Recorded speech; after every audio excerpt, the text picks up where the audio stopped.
Today I'm going to change the battery on this old remote control for the garage door opener, and it calls for a battery that's a CR2032, and I picked the Duracell battery brand.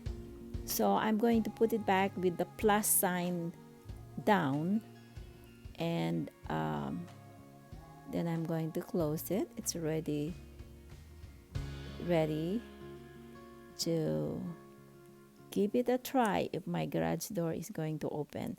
So let's go to the garage and let's see. There we go. It's opening now. Perfect. If for some reason it won't open, it's best to check this box and press the reset button. It should work. Thank you and God bless.